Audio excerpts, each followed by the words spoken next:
Can you guys hear me? Strongsage. We can hear Yes, you, we do. Strongsage. Hello, sir.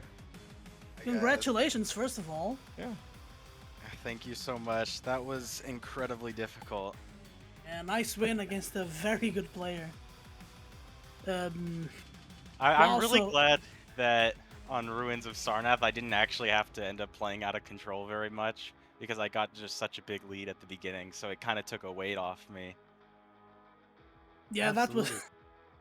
Yeah, I'm sure playing against Anarchy in control when the score is close would have been a pain. That's Anarchy's at his strongest.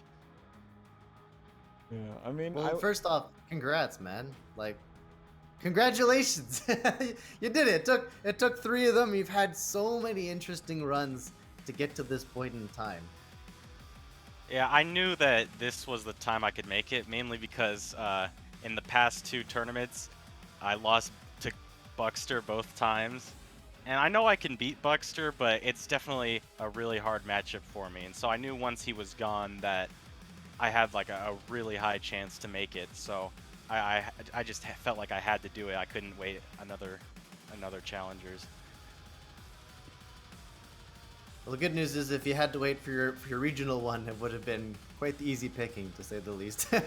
No offense to the others in your region, but as we did dwindle down globals, you see the people going through to the regionals, and you'll be able to see, okay, given what's left of players in the regionals, you got it now, so now you can relax for a few months. As I mentioned to Buckster last time he was on here, was like, now you got to take the time to join as many tournaments as possible, so don't miss out, and keep yourself at that level.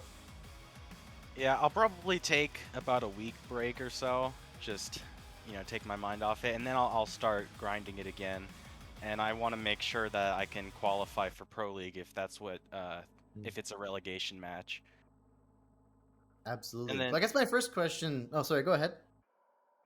for the regionals, yeah, I definitely could have made it in the regionals pretty easily, probably, but the problem is the NA regional gives you the worst possible seed, I think, for the relegation matches. So it really wasn't ideal to have to go through that. So instead, I got a pretty good seed for it. Yeah, I was mentioning that earlier. Was that right? Go ahead, Lyko. Yeah, that's basically the benefit, right? The later the qualifier is, the worse the seed gets. So the first global qualifier gets you the lowest QPL player seed, and the latest regional, which will be the last one, will give you the highest seeded QPL player for your game at QuakeCon. Yeah, that that's would what have I been need. tough to play. I want to Oh, sorry. maximize my chance that I win the relegation game, so I needed to get a good seed. Yeah, and I mean, you got it right. So I have a question to you regarding your run, because it seemed like, I mean, the games against Garpy were fairly close, especially Vale, I think, was a map that any one of you could have taken. But what would you say was your, like, the game where you had felt the most pressure while playing it?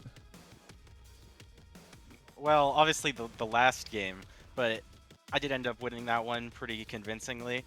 Other than the last game, probably the one against RMV, where he was Athena on Insomnia. I lost that one pretty bad, and I thought at that time, like, it's over for me. And so I'm really happy I brought it together in the last 2, but I think for that first game against RMV, I just didn't play it well, and also it was really dumb not to take away his Athena. I know he likes it, but I was thinking at the time, like, he'll probably not pick it because it's not one of her better maps. But I was wrong about that, so I probably should have just banned Athena and fought against the Ranger if he picked that. Or the Knicks. Yeah, if he picks Nyx, I would rather fight his Nyx than Athena. Yeah, we've seen what Athena can do there. Alright, so going to this series with Garpy, on Vale, you seem to be trying to pick up items when the game was still close at the end. Are you thinking just of escaping? Or are you also thinking, like, my opponent's giving up items, like, I'm just going for them? Trying to get a good stack for those fights so that even if he manages to get the frag, I can either frag him back or he can just get those frags together quite as easily. Do you mean when I was out of control at the end? Yeah, when you were out of control at the end, Garpy left a couple of megas up, and you went for them. One of the problems I do have in my gameplay is I often do pretty poorly at the very end, like if I'm in the lead. For whatever reason, as soon as I start taking my foot off the pedal, I just lose track of everything going in the game, so that's something I'm going to have to improve on. I think that's definitely part of it, and part of it is because I know that, I think, well, maybe I should keep playing, like, slightly aggressive. So that's probably another reason why. I'm glad that I ended up winning it, though. Oh, I see, I see. All right. So, yeah, definitely need to work on it then. And so that was my question regarding that. You already answered what I was gonna ask about ruins, which was the part about control and playing against that anarchy. Do you guys have any more questions? Yeah, actually, I've got one for you, Strongsage. So, it's been quite the journey. It's been quite the few months. I know that most of the people who are playing in challengers are doing as much as they can to just get practice in on a regular basis. And we see that you're participating in a whole bunch of things like a study games and study tournaments. But just out of curiosity, for those Play that in are like don't, Estadi. what's that? Sorry. No, they don't let me play in Estadi. Oh, I that's Oh right. can't. yeah, Sorry, they the don't let you. ping. That's I right. heard that. Yes. Yeah, so I wanted to know, I'm sure because some people have been asking, like, how do you prepare and how have you been practicing up until this point? Well, I message everyone that I can, pretty much every single day, to hopefully get some duels in. Most of the time, I don't get that, so I just end up doing ranked.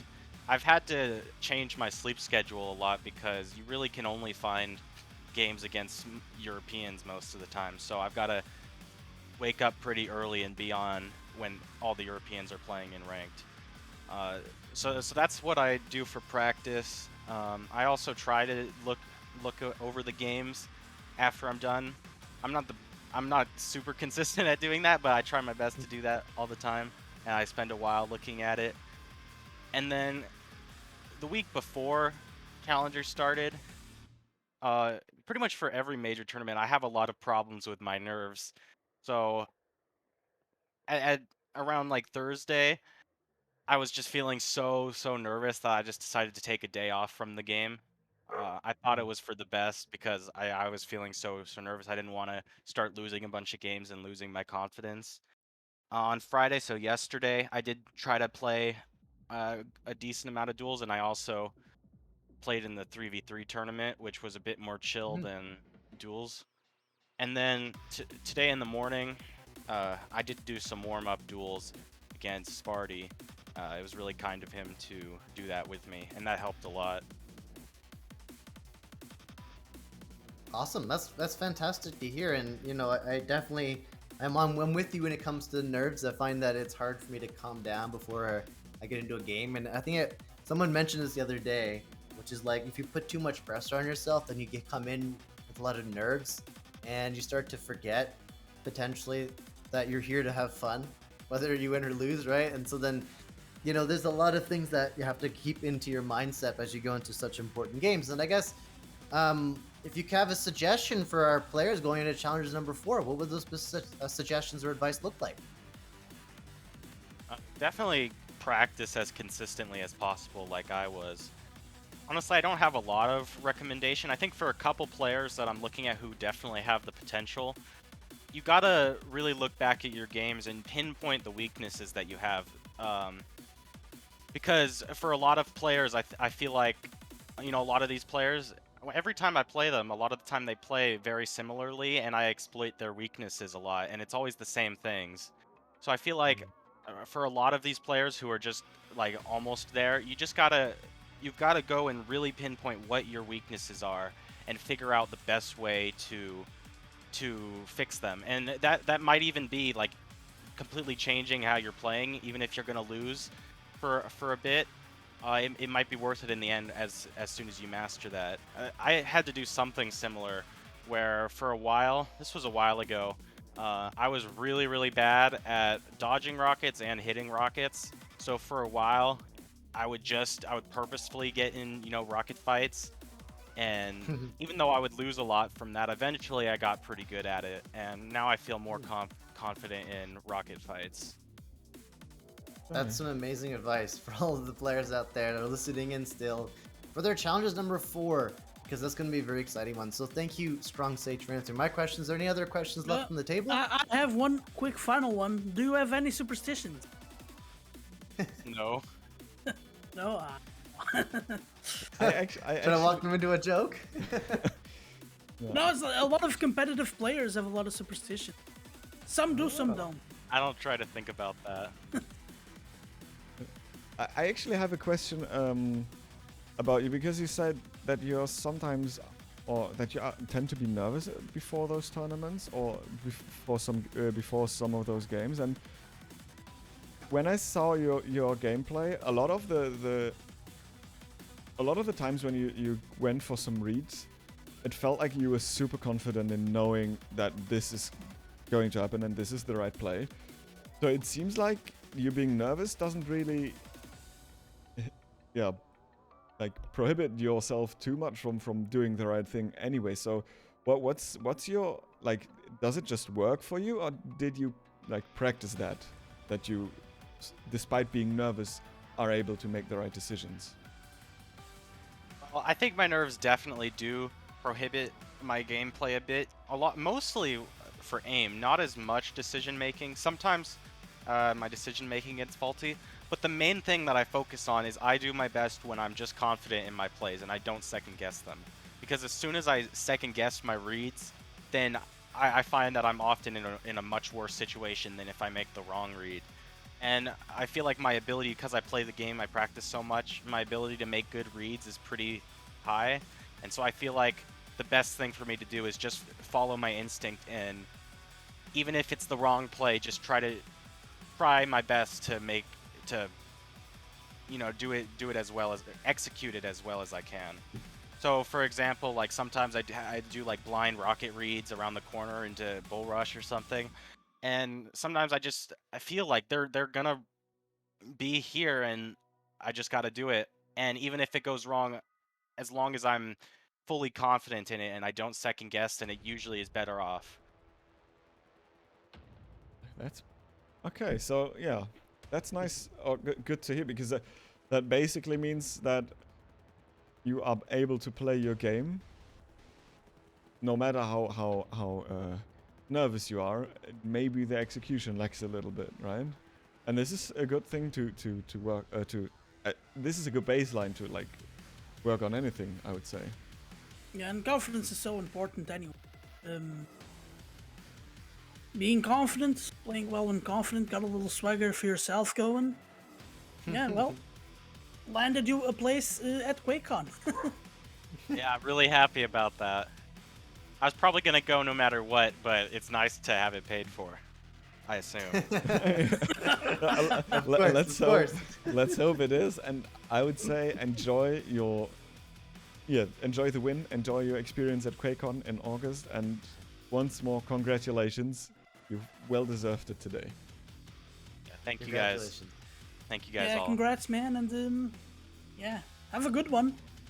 Yeah, thank you for the interview today, Strongsage. Go and stream to your followers. I'm sure they're anxious to hear your thoughts on the challengers. So thank you so much for joining us here today. I'll stream tomorrow and talk about it. Probably not today, though. Oh, there you go. He needs to go and chill. Gotta get that party going. All right, bye, guys. Bye-bye. Thank you so Bye, much. thank you. Oh, you heard it from the man. That was Strongsage. Yeah, indeed. Yeah. So, do you guys have any parting words left?